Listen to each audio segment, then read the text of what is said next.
The Belizean economy, already in the throes of recession, continues its downward trajectory by sliding a total of 0.8% in the third quarter.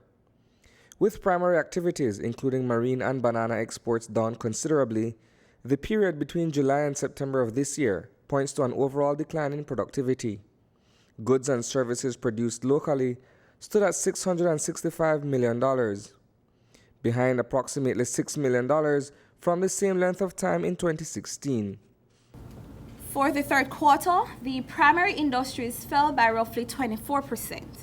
Within that industry, we saw fishing going down by roughly 61% as a result of $9 million less in marine export.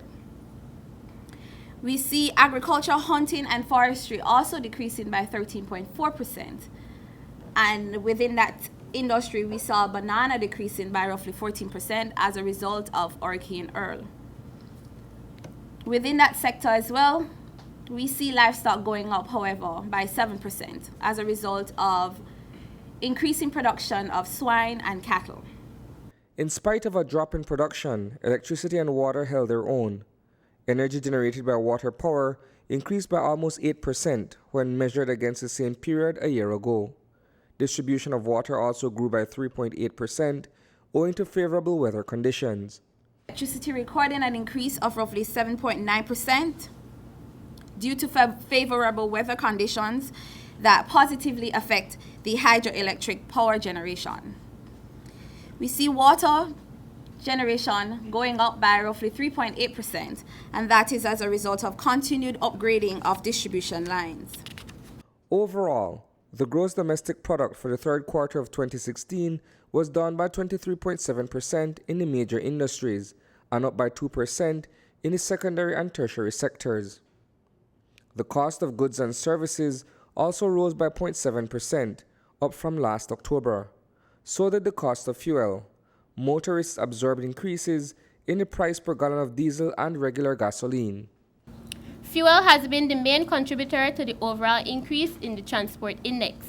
It has been trending gradually upward from March, and the recorded 9% increase in October of this year has been the largest increase since January. We are also curious to see how the change in bus fare will impact the transport index. Unfortunately, it is not reflected in the data being presented here, as our collection period had already passed when the bus fare price change was finalized.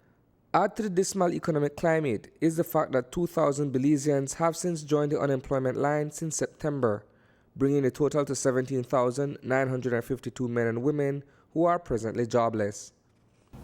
We noticed that of all working age persons, about 64.3% of them were actually economically active. If we go even further in more details in terms of sex, we notice that the males are participating, about 4 out of every 5 males are participating in the labor force. In terms of females, it's about half, 1 out of every 2 females. The number of unemployed persons was estimated to be about 17,952, and this represented an increase of over 2,000 persons compared to last September. Across the districts, Stan Creek once again has the highest rate of unemployment.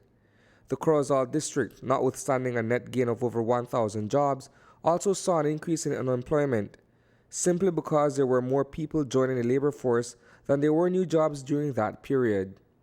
Reporting for News 5, I am Isani Cayetano.